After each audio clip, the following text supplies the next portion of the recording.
അസ്സലാമു അലൈക്കും വറഹ്മത്തുള്ളാഹി വബർക്കാത്തു.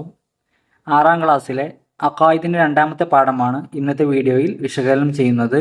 അൽ വഹദത്തു സാനിയ യൂണിറ്റ് 2 ലൈസ കമിസ്ലിഹി ഷൈഉൻ. അവനെപ്പോലെ വേറെ ഒന്നുമില്ല, അവനോട് തുല്യമായി മറ്റൊന്നുമില്ല. നമുക്ക് പാഠഭാഗം വായിക്കാം. ഉസ്താദെ, ക്ലാസ് പൊട്ടി. അബ്ദുള്ള പരിഭവിച്ചു. എങ്ങനെയാണ് പൊട്ടിയത്? ഞാൻ ഒന്നും ചെയ്തിട്ടില്ല. അബ്ദുള്ള കരച്ചിലിൻ്റെ വക്കോളമെത്തി. മോൻ കരയണ്ട, എന്തായാലും ക്ലാസ് വെറുതെ പൊട്ടില്ല. നിങ്ങളാരും പൊട്ടിച്ചതുമല്ല, പിന്നെങ്ങനെ? കുട്ടികൾക്ക് ആകാംക്ഷയായി. ചായയുടെ ചൂട് താങ്ങാൻ ക്ലാസ്സിന് സാധിച്ചിട്ടുണ്ടാവില്ല. അങ്ങനെയാണ് പൊട്ടിയത്. ഏതു വസ്തുവിനും മാറ്റം സംഭവിക്കണമെങ്കിൽ അതിൻ്റെ ഘടകമല്ലാത്ത മറ്റൊരു ബാഹ്യശക്തി അതിൽ ഇടപെടണം. ഉസ്താദെ, അപ്പോൾ പഴം പഴുക്കുന്നത് എങ്ങനെയാണ്? എത്തിലിൻ എന്ന ഹോർമോണിന്റെ പ്രവർത്തന ഫലമായി. സ്കൂളിൽ പഠിച്ച ഓർമ്മ വെച്ച് ഫാത്തിമ സന പറഞ്ഞു. മിടുക്കി, ഉസ്താദ് അഭിനന്ദിച്ചു. മൃതദേഹം അളിയുന്നതും പച്ചപ്പഴം പഴുക്കുന്നതും ഇല പൊഴിയുന്നതും എന്നല്ല, ഏതൊരു വസ്തുവിലും ഏതൊരു മാറ്റം ഉണ്ടാവുന്നതും അതിൽ ഒരു ബാഹ്യശക്തി ഇടപെടുന്നതുകൊണ്ടാണ്. ഉസ്താദ്, ഈ പ്രപഞ്ചം ഉണ്ടായതെങ്ങനെയാണ്? മഹാവിസ്ഫോടനത്തിലൂടെ. ഹിബ പറഞ്ഞു. ശരി, അങ്ങനെ സങ്കല്പിക്കുക. അപ്പോൾ പ്രപഞ്ചത്തിൽ ഒരു ബാഹ്യശക്തി ഇടപെട്ടിട്ടുണ്ടാവില്ലേ? തീർച്ചയായും. ആ ബാഹ്യശക്തി ഏതാണ്? അല്ലാഹു തആല. എല്ലാവരും ഒന്നിച്ചു പറഞ്ഞു. ആരാണത് വിശദീകരിക്കുക? എല്ലാവരും ഒന്നിച്ച് അല്ലാഹു തആല എന്ന് പറഞ്ഞപ്പോൾ ഉസ്താദ് ചോദിച്ചു, ആരാണതൊന്ന് വിശദീകരിക്കുക? അപ്പോൾ ഒരു കുട്ടി പറഞ്ഞു, പ്രപഞ്ചത്തിന്റെ ഘടകമല്ലാത്ത ഒരു ബാഹ്യശക്തി. ഹാദിയാണ് പറഞ്ഞത്. അയ്വ, അഹ്സൻത, നന്നായിട്ടുണ്ടെന്ന് പറഞ്ഞു ഉസ്താദ്. നീളം, വീതി, ആഴം, സമയം, സ്ഥലം എന്നിവ കൊണ്ട് അളക്കാൻ പറ്റുന്ന ഏതും പ്രപഞ്ചമാണ്.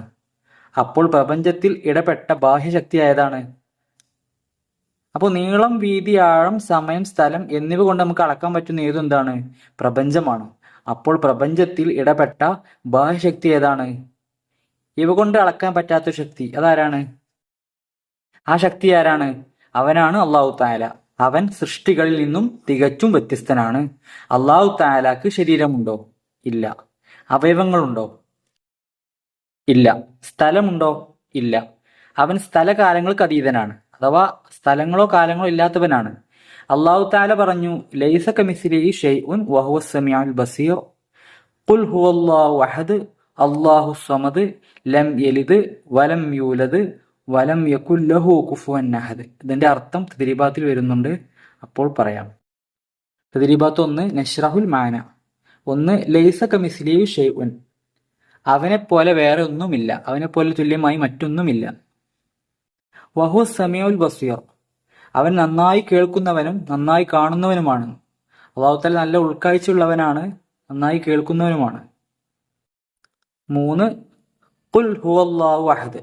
ഖുൽ, നബിയെ തങ്ങൾ പറയുക, ഹുവല്ലാഹു അഹദ്, അല്ലാഹു തആല ഒരുവനാണ്, ഏകനാണ്. 4 അല്ലാഹു സമദ്. അല്ലാഹു അത്താണിയാണ്, അല്ലാഹു നിരാശ്രയനാണ്.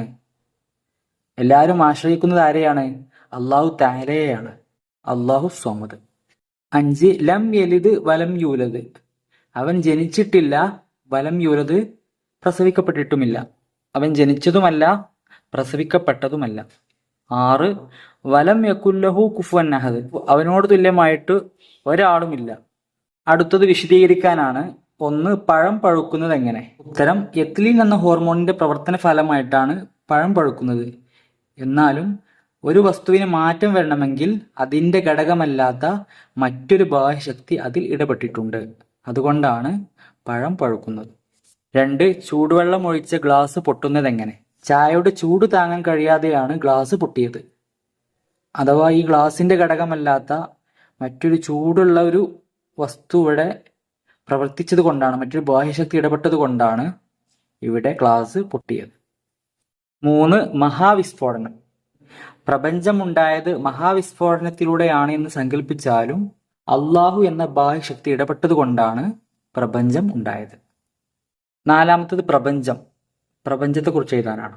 നീളം, വീതി, ആഴം, സമയം, സ്ഥലം എന്നിവ കൊണ്ട് അളക്കാൻ പറ്റുന്ന ഏതും എന്താണ്? പ്രപഞ്ചമാണ്. അടുത്തത് 3 അസൈൻമെന്റ് ആണ്. തഫ്സീസ് അസൈൻമെന്റ് തയ്യാറാക്കാനാണ്. അത് ഈ പാഠത്തിൽ നിന്ന് 5 ചോദ്യങ്ങളും അവയുടെ ഉത്തരങ്ങളും തയ്യാറാക്കുക. ഒന്നാമത്തെ ചോദ്യം, ഏതൊരു വസ്തുവിലും ഏതൊരു മാറ്റം ഉണ്ടാവുന്നതും അതിലൊരു ബാഹ്യശക്തി ഇടപെടുന്നത് കൊണ്ടാണ്. അതിന് ഉദാഹരണം എന്താണ്? മൃതദേഹം അളിയുന്നതും പച്ചപ്പഴം പഴുക്കുന്നതും. ചോദ്യം 2, സൃഷ്ടികളിൽ നിന്ന് തികച്ചും വ്യത്യസ്തനാണ് ആര്? ആരാണ്? അല്ലാഹു തആല. ചോദ്യം 3, അല്ലാഹു തആല സൃഷ്ടികളിൽ നിന്ന് തീർത്തും വ്യത്യസ്തനാവുന്നത് എന്തുകൊണ്ടെല്ലാമാണ്? ഉത്തരം, അവന് അവയവങ്ങളില്ല, അവന് സ്ഥലമില്ല, അവൻ സ്ഥലകാലങ്ങൾക്ക് അതീതനാണ്. ചോദ്യം 4, പ്രപഞ്ചം ഉണ്ടായത് എങ്ങനെയാണ്? ഉത്തരം, മഹാവിസ്ഫോടനത്തിലൂടെ. അഥവാ പ്രപഞ്ചമുണ്ടാവുന്നതിന് പിന്നിൽ ഒരു ബാഹ്യശക്തി ഇടപെട്ടിട്ടുണ്ട്. അല്ലാഹു തആലയാണ് അത്. അടുത്ത ചോദ്യം, നീളം, വീതി, ആഴം, സമയം, സ്ഥലം എന്നിവ കൊണ്ട് അളക്കാൻ പറ്റുന്ന ഏതും എന്താണ്? ഉത്തരം, പ്രപഞ്ചമാണ്.